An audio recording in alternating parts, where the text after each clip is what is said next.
Uma vida cheia do Espírito. Livro escrito por Charles G. Finney.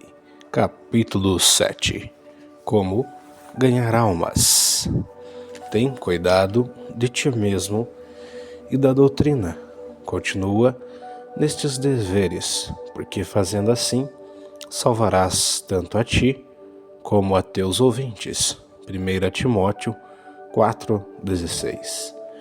No presente capítulo, quero passar a meus irmãos mais jovens no ministério algumas considerações sobre a filosofia de se pregar o Evangelho de modo a conseguir a salvação de almas.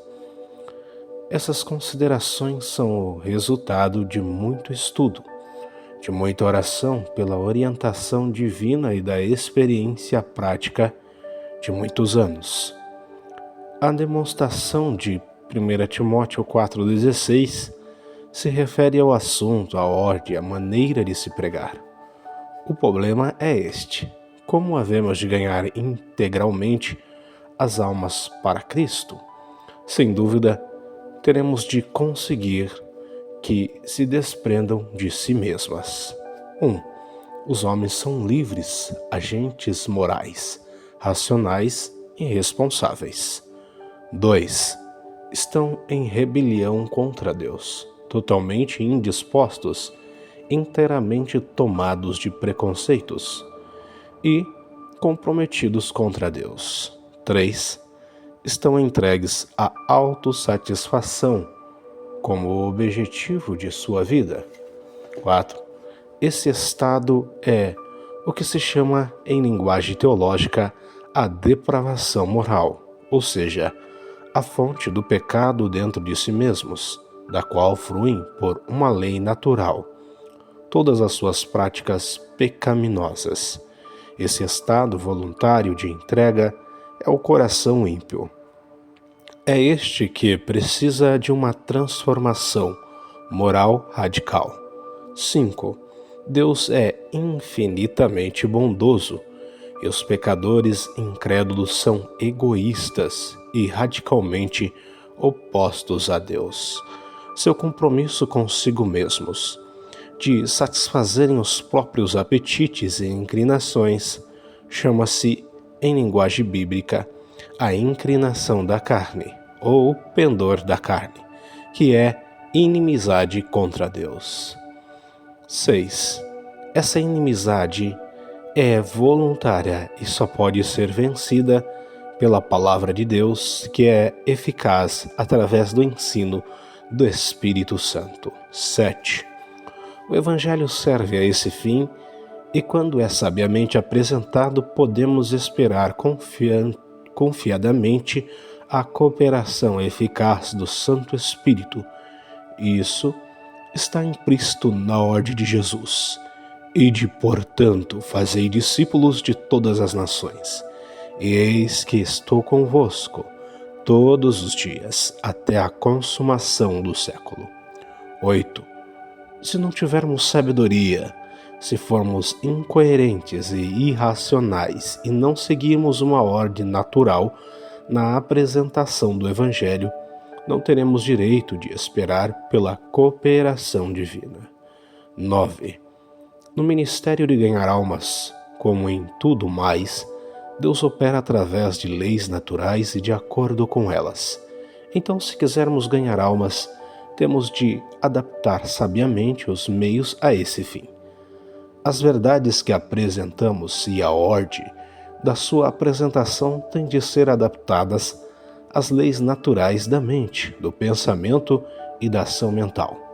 Uma falsa filosofia mental poderá desviar-nos grandemente, levando-nos muitas vezes a trabalhar ignorantemente contra a operação do Espírito Santo. 10.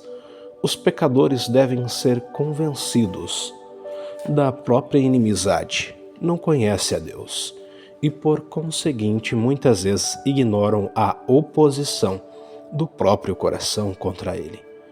Pela lei vem o pleno conhecimento do pecado. Romanos 3,20. Porque é pela lei que o pecador adquire sua primeira ideia verdadeira de Deus. Pela lei, ele primeiro aprende que Deus é perfeitamente bom e oposto a todo o egoísmo.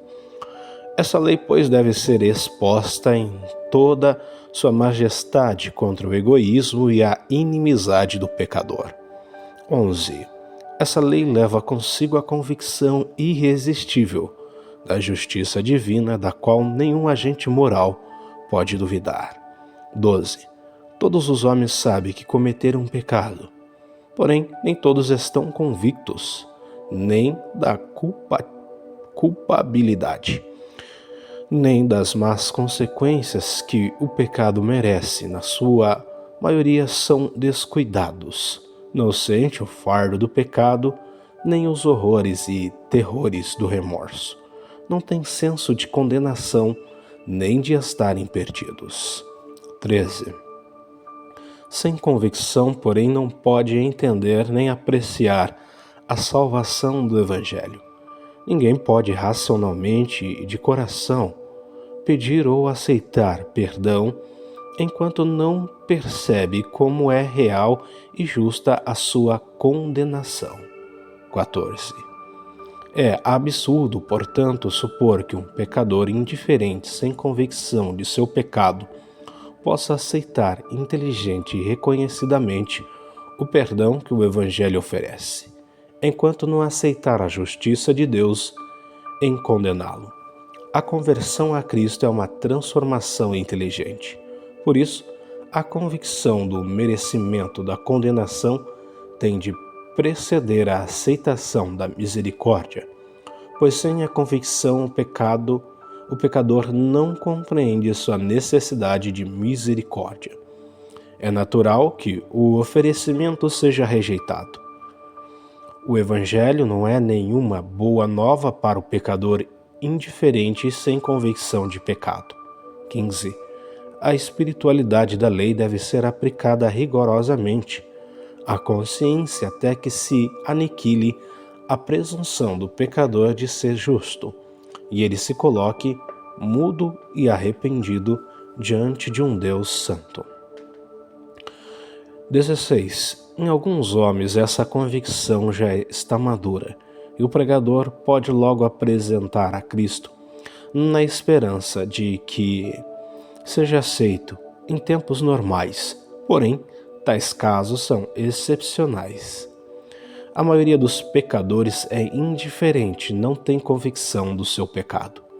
Se acreditamos que estão convictos e preparados para receber a Cristo e insistimos com os pecadores a que o aceitem imediatamente, estamos iniciando a obra pelo fim e tornando incompreensível o nosso ensino, e semelhante processo acabará demonstrando-se errado. O pecador poderá, na verdade, alcançar esperança através de tais ensinos, mas a não ser que o Espírito Santo supra algo que o pregador deixou de apresentar, a esperança se mostrará falsa. É necessário que sejam apresentados todos os elos essenciais da verdade. 17. Depois que a lei tiver feito a sua obra, aniquilando a presunção do pecador quanto à sua justiça e deixando-o sem outro recurso senão a aceitação da misericórdia, deve-se levar o pecador a compreender a situação delicada e o perigo de se dispensar a execução da penalidade quando foi transgredido o preceito da lei. 18. Precisamente a essa altura deve-se levar o pecador a compreender que ele não deve concluir com base na benevolência de Deus que este pode, com justiça, perdoar-lhe. Ao contrário, a não ser que a justiça pública seja satisfeita, a lei de benevolência universal proíbe o perdão dos pecados. Se não for levada em consideração a justiça pública no exercício da misericórdia, o bem público será sacrificado em benefício do indivíduo. Deus jamais fará isso. 19. Esse ensino obrigará o pecador a procurar alguma forma de satisfazer a justiça pública. 20. Apresentamo-lhes agora a obra expiatória de Cristo como fato revelado, limitando suas esperanças a Cristo como seu próprio holocausto. Ponhamos em destaque a verdade revelada de que Deus aceitou a morte de Cristo em lugar da morte do pecador e que isso deve ser recebido como base no testemunho do próprio Deus. 21. O poder convincente da lei e a revelação do amor de Deus manifestado na morte de Cristo geram no pecador o sentimento de desgosto de si próprio e aquela tristeza segundo Deus, que a ninguém traz pesar. Diante dessa revelação, o pecador jamais se perdoa. Deus é santo e grandioso. Ele, um pecador, salvo pela graça soberana, isso poderá ser apresentado com maior ou menor precisão de acordo com as pessoas visadas, seu grau de inteligência, de capacidade para pensar, de cuidado para entender. 22. Não foi por acidente que a dispensação da lei antecedeu a dispensação da graça, mas esta na ordem natural das coisas, de acordo com leis mentais pré-estabelecidas, e sempre a lei há de preparar o caminho do Evangelho. A negligência desses pontos poderá levar a falsas esperanças, a introdução de um falso padrão de experiência cristã, a uma igreja cheia de falsos convertidos. Isso o tempo demonstrará. 23. O pregador deverá dirigir a verdade às pessoas presentes, aplicando-a de modo tão pessoal que cada uma sinta que a mensagem é para ela. É como se tem dito muitas vezes de certo pregador: ele não prega, ele explica o que os outros pregam, e parece que fala diretamente a mim. 24. Esse método prenderá a atenção dos ouvintes a ponto de eles não se importarem com a duração do sermão. Só ficarão cansados de ouvir se não sentirem interesse pessoal no que o pregador diz. Conseguir o interesse pessoal do ouvinte, a pregação é condição indispensável à conversão. Uma vez despertado o interesse pessoal e mantida a atenção do ouvinte, ele dificilmente se queixará do tempo da pregação.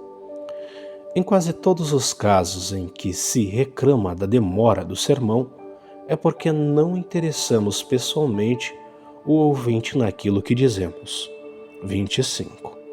Se deixamos de interessá-los pessoalmente, ou é porque não nos dirigimos pessoalmente ao ouvinte, ou porque nos falta unção e sinceridade, clareza e força, ou alguma outra coisa que devíamos possuir, o que é indispensável é fazermos com que sintam que tanto nós quanto Deus visamos a eles. 26.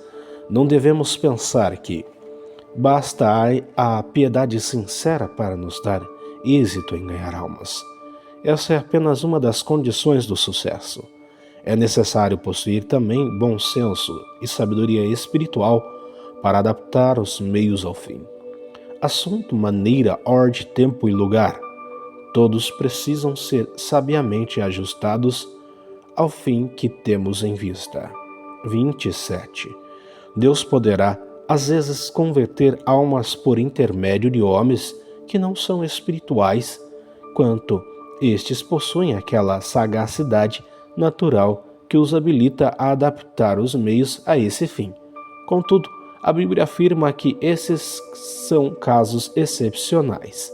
Sem essa sagacidade e adaptação dos meios ao fim, o homem espiritual deixará de ganhar almas para Cristo. 28. Os incrédulos necessitam de instrução de acordo com a medida da sua inteligência. Umas poucas verdades simples, quando sabiamente aplicadas e iluminadas pelo Espírito Santo, converterão crianças a Cristo. Eu disse sabiamente aplicadas, pois as crianças também são pecadoras e necessitam da aplicação da lei, qual pedagogo para conduzi-las até Cristo a fim de serem justificadas pela fé. Mais cedo ou mais tarde, se verificará que algumas supostas conversões a Cristo são falsas, pois houve omissão do trabalho preparatório da lei e Cristo não foi abraçado como Salvador do pecado e da condenação. 29.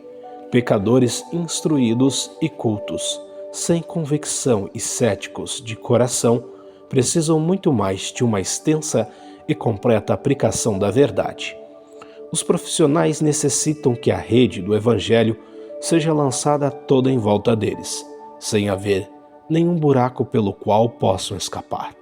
Quando assim tratados, têm tanto maior probabilidade de se converterem quanto maior for o grau da sua verdadeira inteligência. Tenho verificado que uma série de conferências dirigidas a advogados e adaptadas a seus modos de pensar e raciocinar quase sempre pode convertê-los. 30. Para sermos bem-sucedidos em ganhar almas, precisamos ser observadores, estudar o caráter das pessoas, aplicar os fatos da experiência, da observação e da revelação às consciências de todas as classes. 31. É muito importante que sejam explicados os termos empregados. Antes da minha conversão, não ouvia inteligivelmente explicados os termos arrependimento, fé, novo nascimento, conversão. Arrependimento era descrito como sendo um sentimento. Fé era apresentada como ato ou estado intelectual e não como ato voluntário de confiança. Regeneração era uma mudança física da natureza, produzida pelo poder direto do Espírito Santo, ao invés de uma mudança voluntária do propósito fundamental da alma, produzida pela iluminação espiritual do Espírito Santo. Até mesmo a conversão era representada como obra do Espírito Santo, de tal modo a ocultar a verdade de que é ato do próprio pecador sobre a influência do Espírito Santo. 32. Devemos insistir em que o arrependimento envolve a renúncia voluntária e efetiva de todo o pecado, que é a mudança radical de atitude para com Deus. 33. A fé que salva é a confiança do coração em Cristo. Ele opera pelo amor, purifica o coração e vence o mundo. Não é fé salvadora aquela que não tiver esses atributos. 34. O pecador terá de exercer determinados atos mentais e precisa compreender quais são. O erro da sabedoria mental apenas confunde e poderá ser um engano fatal para a alma. Muitas vezes os pecadores são encaminhados em pista errada. Insiste-se com eles para que sintam ao invés de exercerem a vontade. Antes da minha conversão, jamais recebi de alguém uma ideia compreensível dos atos mentais que Deus exigia de mim. 35. A capacidade do pecado em enganar as almas torna-as excessivamente sujeitas à ilusão. Por isso compete a quem ensina o dever de rebuscar as moitas e de procurar em todos os cantos e fendas onde haja possibilidade de uma alma ter achado falso refúgio. Sejamos tão perseverantes e discriminadores que se torne impossível que o interessado venha a nutrir uma esperança falsa. 36. Não tenho receio de insistir. Não tenhamos receio de insistir. Não apliquemos falsa piedade e esparadrapo onde houver necessidade de sonda cirúrgica. Não temamos desanimar o pecador convicto, fazendo voltar atrás pelo fato de sondá-lo até o fundo. Se o Espírito Santo estiver trabalhando nele, quanto mais esquadrinharmos e pesquisarmos, mas impossível se tornará para a alma voltar ou descansar no pecado. 37. Se quisermos salvar a alma, não poupemos a mão direita, o olho direito, ou qualquer ídolo querido. Cuidemos do abandono de toda forma de pecado. Insistamos que a convicção do mal seja plena. Insistamos na completa restituição até onde for possível a todas as partes prejudicadas. Não fiquemos aquém dos ensinos expressos de Cristo nessa matéria. Seja quem for o pecador, façamos com que compreenda claramente que, se não abandonar tudo que tem, não pode ser discípulo de Cristo. É necessária inteira e universal consagração a Deus de todos os poderes do corpo e da mente, de toda a propriedade, possessões, caráter e influência. Deve haver total abandono a Deus de todo o direito a si próprio ou a qualquer outro, como condição de sua aceitação. 38. Compreendamos e, se possível, façamos o pecador compreender que tudo isso faz parte da verdadeira fé, do verdadeiro arrependimento, e que a real consagração abrange todos esses fatores. 39. Devemos lembrar constantemente ao pecador que é com um Cristo pessoal que ele está tratando, que Deus em Cristo está buscando reconciliar-se com ele, e que a condição dessa reconciliação é que o pecador submeta sua vontade e todo o seu ser a Deus, que não deixe para trás nenhum casco. 40. É importante assegurar-lhe que Deus nos deu a vida eterna, e esta vida está no seu Filho, 1 João 5,11, que Cristo Jesus se tornou sabedoria, e justiça, e santificação, e redenção, 1 Coríntios 1,30, e que do princípio ao fim ele achará toda a sua salvação em Cristo. 41. Depois que o pecador recebe inteligentemente essa doutrina e o Cristo nele revelado, ele deve perseverar até o fim, e esta é a última condição da sua salvação. Eis aqui uma importante tarefa: impedir que o pecador venha a recair e assegurar sua permanente santificação e confirmação para a glória eterna. 42. Será que o tão comum declínio espiritual dos conversos não indica um grave defeito nas mensagens do púlpito? Por que será que tantos conversos esperançosos em poucos meses de aparente conversão abandonam o primeiro amor? Perdem tanto fervor na religião, negligenciam o dever e continuam cristãos de nome, porém mundanos no espírito e na vida. 43. Um pregador realmente bem-sucedido deve não apenas ganhar almas para Cristo, mas também conservá-las. Deve conseguir não somente sua conversão, mas também sua permanente santificação.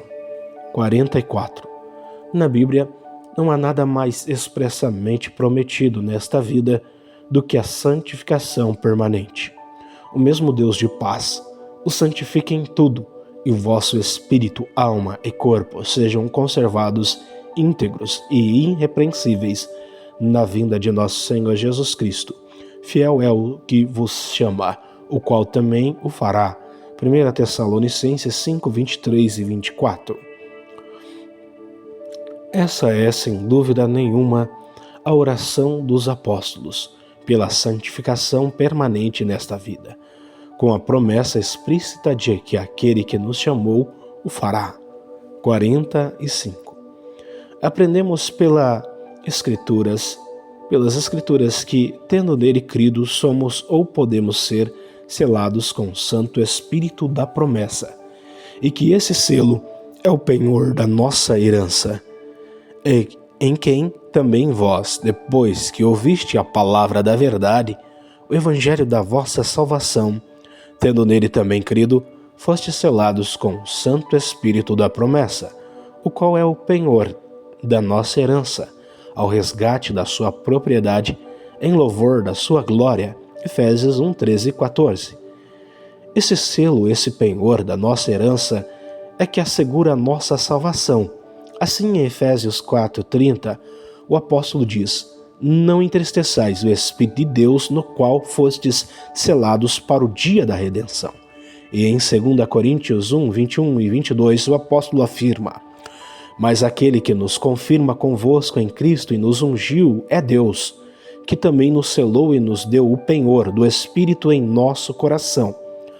Assim, somos confirmados em Cristo e ungidos pelo Espírito, como também selados pelo penhor do Espírito em nosso coração. E isso é bom lembrar, é uma bênção que recebemos depois de crer, conforme Paulo afirma em sua epístola aos Efésios. Ora, é da máxima importância que os conversos aprendam a usufruir dessa santificação permanente, desse selo, dessa confirmação em Cristo pela unção especial do Espírito Santo. 46. Ora, irmãos, se não conhecemos o que significa isso em nossa própria experiência e não conduzirmos os conversos à mesma experiência, falhamos lamentável e essencialmente em nosso ensino. 47. É importante compreender que enquanto essa experiência for rara entre os pastores, ela será desacreditada pelas igrejas e será quase impossível a um pregador isolado dessa doutrina vencer a incredulidade da sua igreja. Terão dúvidas a respeito porque não poucos pregam ou acreditam nessa doutrina. Explicarão a insistência do pastor dizendo que a sua experiência se deve a seu temperamento peculiar, assim deixarão de receber essa unção por causa da incredulidade. Em tais circunstâncias, será muito mais necessário insistir na importância e no privilégio da santificação permanente. 48. O pecado consiste no pendor da carne e em fazer a vontade da carne e dos pensamentos. Efésios 2:3. A santificação permanente consiste na consagração integral e permanente a Deus. Implica a recusa de se obedecer à vontade da carne ou dos pensamentos. O batismo, o selo do Espírito Santo, subjuga o poder dos desejos, fortalece e confirma a vontade na resistência ao impulso do desejo e no propósito permanente de ofertar-se totalmente a Deus. 49. Se nos mantivermos em silêncio sobre esse assunto, a conclusão natural é que não cremos nele e, evidentemente, que o desconhecemos na experiência. Isso fatalmente será uma pedra de tropeço para a igreja. 50. Uma vez que essa é uma doutrina de inegável importância e claramente ensinada no Evangelho, sendo, com efeito, a banha e gordura do Evangelho, deixar de ensiná-la é despojá-la da sua mais rica herança. 51. O testemunho da Igreja, em grande parte do ministério, sobre esse assunto tem sido lamentavelmente falho. Essa herança tem sido retirada da Igreja. Assim sendo, não é de se estranhar que ela se desvie tão vergonhosamente. O testemunho de relativamente poucos aqui e ali que insistem nessa doutrina é quase neutralizado pelo contra-testemunho ou silêncio culposo da grande massa das testemunhas de Cristo. 52. Meus queridos irmãos, são de tal modo amadurecidas as minhas convicções e profundos os meus sentimentos sobre esse assunto que não devo ocultar-lhes os meus receios, de que em muitos casos é falta da experiência pessoal a razão desse grave defeito na pregação do Evangelho. Não digo isso para magoar, longe de mim tal desejo. Não é de admirar que muitos não tenham essa experiência. Muitas vezes a educação religiosa é deficiente. Os crentes são levados a adotar outro ponto de vista sobre o assunto.